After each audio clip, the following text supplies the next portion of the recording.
Hello everyone. तो आज बेटा ट्रिगो पे हमारे हैं फॉर्मूलाज पे, जो सबसे इम्पोर्टेंट हैं फॉर्मूलाज। ठीक है, आप इन फॉर्मूलाज की मैंने एक लिस्ट यहाँ पे तैयार कर रखी है, आप देख सकते हैं। तो you can take a screenshot. तो जब भी आपको एग्जाम्स के लिए फॉर्मूलाज चाहिए तो एक जगह असेंबल्ड हैं फॉर्मूलाज, उनको आप याद कर सकते हैं। बट इन फॉर्मूलाज के बिना बेटा trigo can not be done. Trigo का एक भी क्वेश्चन आप कर नहीं पाओगे। तो these formulas you have to remember properly. ठीक है, आप देख सकते हैं सारे रेसिप्रोकल आइडेंटिटीज का भी एक बना रखा है। और ये sine two x, cos two x, tan two x, right. जैसे साइन टू एक्स को we can write down in two ways, two sine x cos x and tan के फॉर्म में। कॉस टू एक्स के 4 formulas होते हैं, आप देख पा रहे हो। Cos square x minus sign square x. ठीक है, आता कैसे है ये? क्योंकि एक फॉर्मूला जो आपको यहाँ पे दे रखी है identity, cos x plus y. ठीक है, प्लस है तो प्लस आएगा, माइनस है तो माइनस आएगा, राइट। तो cos x plus y which is cos x cos y. तो इस केस में देखो साइन के केस में अब आप ये देखना, यहाँ प्लस है तो ऊपर प्लस लगा हुआ है, माइनस है तो माइनस लगा हुआ है। कॉस के केस में उल्टा लगा हुआ है, प्लस है तो ऊपर माइनस लगा हुआ है, माइनस है तो प्लस लगा हुआ है। टैन के केस में तो ये साइन आपने देख के याद करने हैं, राइट। अब कॉस टू एक्स का ये फॉर्मूला अगर आपको चाहिए तो I just telling you for your information कि ये फॉर्मूला आया कहाँ से होगा। तो कॉस एक्स प्लस वाई में अगर हम एक्स एंड वाई दोनों को एक्स ले लें, राइट, तो यहाँ पे क्या बन जाएगा आपका राइट साइड में cos x into cos x. ठीक है, अब क्योंकि जैसे हमने पढ़ रहे हैं साइन देख के आप ध्यान रखिएगा, प्लस है तो यहाँ पे माइनस है, तो minus sine x sine y, तो क्या बन गया cos square x sine square x. Got it. तो ये फॉर्मूला आ गया। अब आप कहेंगे 2 कॉस स्क्वायर एक्स कहाँ से आया होगा?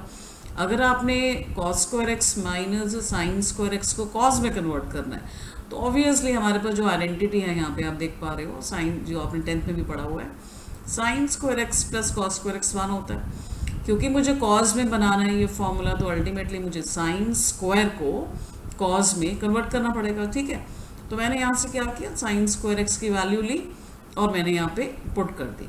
तो जब आप पुट करेंगे ब्रैकेट होगा, बाहर ब्रैकेट के माइनस है, तो फॉर्मूला आप जब उसको ब्रैकेट को खोलेंगे तो ये फॉर्मूला आ जाएगा, राइट। सिमिलरली अगर आपको साइन के टर्म्स में चाहिए तो आप कॉस स्क्वायर को यहाँ से साइन स्क्वायर टर्म्स में आप यहाँ पे रिप्लेस करो, सॉल्व करो, तो ये आ जाता है। तो बेटा ये सारे फार्मूलाज लिस्ट मैंने, क्योंकि बहुत सारे फार्मूलाज हैं ट्रिगो में, कोई एक फार्मूला नहीं है। ये हमने ऑलरेडी पिछली क्लासेस में ये सारा हमने डिस्कस कर रखा है, और डेरिवेशन कोई भी एग्जाम में पूछी नहीं जाती है, तो इसीलिए आप स्ट्रेट अवे ये सारे फार्मूलाज लर्न कर सकते हैं। और फिर उसको एप्लीकेशन ज़्यादा इंपॉर्टेंट है, क्योंकि नॉर्मली एग्जाम में कोई पूछेगा नहीं आपसे कि इन फार्मूलाज का आप एक्सप्रेशन लिखो, सीधा एप्लीकेशन बेस्ड क्वेश्चंस आएंगे। तो I hope you people have taken screenshot, और इसको आप रखिएगा, एग्ज़ाम कहीं सेफली रखिएगा। जब एग्ज़ाम के लिए पढ़ना हो या अपने प्रिपरेशन के लिए भी पढ़ना हो, जब भी आपको ट्रिगो करना हो, तो सामने ये फार्मूलाज होने चाहिए। बट धीरे धीरे याद कर लीजिए, तो बिना फॉर्मूला देखे, so that you can apply the questions, you can apply over the questions, right. तो आज हम 3.3 के, देखो 3.3 में बहुत क्वेश्चंस हैं और बहुत सिंपल क्वेश्चंस भी हैं, तो I am not going to take all questions, okay. पहले तो थोड़े एनसीईआरटी के क्वेश्चंस कर लेते हैं जो इम्पोर्टेंट है, उसके बाद बिकॉज माय बेस्ट बुक जो मैं नॉर्मली रेकमेंड करती हूँ बच्चों को स्कूल में भी, that is ML Agarwal. You will find that book much better than R.D. Sharma book. Although R.D. Sharma में भी questions common होते हैं, but R.D. Sharma is very intensive. उसमें प्रॉब्लम क्या होता है कि टाइम होता नहीं आपके पास इतना करने का, NCERT भी है, स्कूल के और असाइनमेंट भी है, तो R.D. Sharma cannot be done completely. तो ML अग्रवाल भी किसी ने बोला नहीं कि आप एक एक क्वेश्चन करो, बट स्टिल क्योंकि कॉम्पैक्ट बुक है तो आप उसमें से कुछ सॉल्व उठाएंगे अपनी प्रैक्टिस के लिए, और फिर ML अग्रवाल के 3-4 भी अगर आपने अनसॉल्व कर लिए कि हाँ हम कर पा रहे हैं, थोड़ा आपको कॉन्फिडेंस पड़ेगा कि बिना सोल्यूशन के आप हर एक फॉर्मूला को अप्लाई कर पा रहे हो। तो I think please again and again I refer कि आप ML अग्रवाल क्लास 11th के लिए प्लीज़ यूज़ करें, and you will, I mean you are going to like it. आप एक बार बुक खरीदो, पढ़ना शुरू करो, तो मेरे कहने पे नहीं जाना, अगर आपने लाइब्रेरी से इशू कराना है तो वहाँ से आप पढ़ के देखो, आपको बुक पसंद आएगी। तो 3.3 में पहले जो 4 क्वेश्चन है दे आर ऑलमोस्ट सेम, तो I am going to take question number 2 from there. थोड़ा सा समझाने के लिए अब यहाँ पे प्रूफ करना है हमने।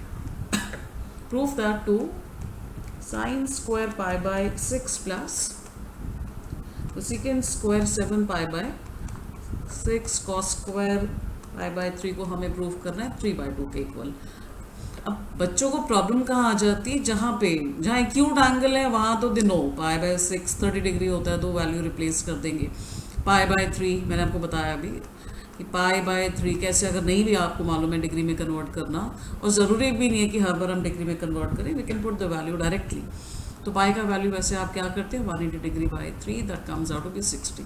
तो बट याद रखिए पाई बाय 3 की वैल्यू होती है 60, पाई बाय 6 होता है आपका 30 डिग्री। अब प्रॉब्लम कहाँ आ जाती है, यहाँ पे इस वाले एक्सप्रेशन में, कि इसको क्योंकि we can not put the value directly, हम किसी भी ट्रिग्नोमेट्रिक रेशियो की वैल्यू डायरेक्टली पुट नहीं कर सकते until unless we convert it in the form of acute angle. ये आपने इंपॉर्टेंट बात समझनी है। तो उसके लिए आप LHS से स्टार्ट करिए सोल्यूशन में। तो मैंने लिखा, अब ये वैल्यू तो आपको पता है, ये पाई बाय 6 30 डिग्री है एंड साइन 30 डिग्री। आपको I am just writing it for your information, but ये एग्जाम में या अपने जो भी आप पेपर देंगे उनमें ये वैल्यूज लिखनी नहीं होती, आप डायरेक्टली यहाँ पुट कर लो। That is half. तो मैंने ये हाफ वैल्यू पुट किया, स्क्वायर लिया।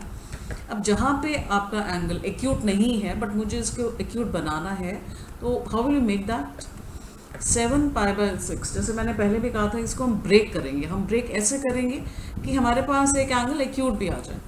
तो यू नो दैट अगर मैंने पाई में पाई बाय 6 अगर मैंने ब्रेक किया लाइक दैट, तो आप खुद देखिए जब आप LCM लेंगे 6 पाई प्लस पाई 7 पाई क्या देगा आपको, 7 पाई बाय 6 देगा, राइट। तो ये मैंने ब्रेक कर लिया। ब्रेक ऐसे किया कि यहाँ पे आ गया मल्टीपल ऑफ पाई, और ये जो बचा आपका small angle that is an acute angle. Always here we should have acute angle, ये आपको ध्यान में रखना है। हमने ब्रेक ऐसे करना है कि एक्यूट एंगल है।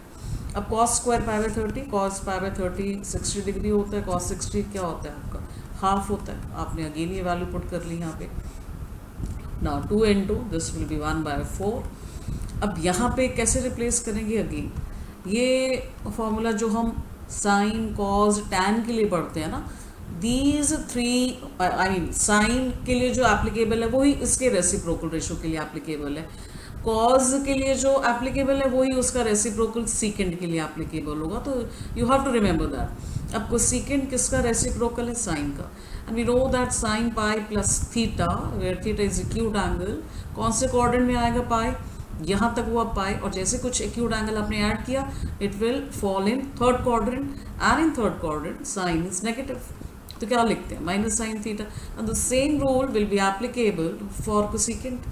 ठीक है, कोसेकेंट पाई प्लस थीटा की वैल्यू क्या हो जाती है minus cosecant theta, right, because it's a square. ठीक है, अगर मैंने यहाँ पे लिख भी दिया कि माइनस कोसेकेंट थीटा, मेरा यहाँ पे क्या है पाई बाय 6 है, फिर मैंने लिया स्क्वायर, क्योंकि स्क्वायर है तो this negative sign is not going to affect its value. यहाँ पे आपका मल्टीप्लिकेशन में क्या था 1/4।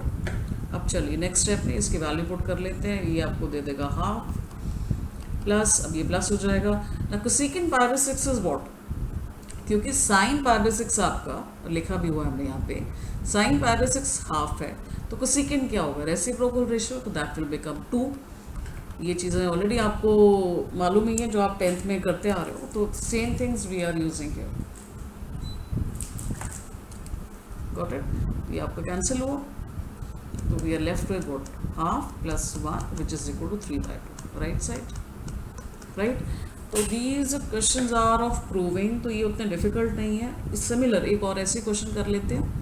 क्वेश्चन नंबर 2 हमने किया, क्वेश्चन नंबर 4 में भी कुछ इसी टाइप का प्रूफ करना है। Proof that I am going to take selected questions of 3.3, right. इसके बाद आपकी मिसलेनियस वहाँ से भी सिलेक्टेड लेंगे, then I am going to do examination point of view से ML अग्रवाल के कुछ इंपॉर्टेंट क्वेश्चंस, उनको आपने बहुत ध्यान से करना है। वो क्वेश्चंस आपके एग्जाम में भी या कहीं पे भी आपको they can help you. Now prove that 2 sine square 3 pi by 4 plus 2 cos square pi by 4 2 second square pi by 3 we have to show that's equal to what 10।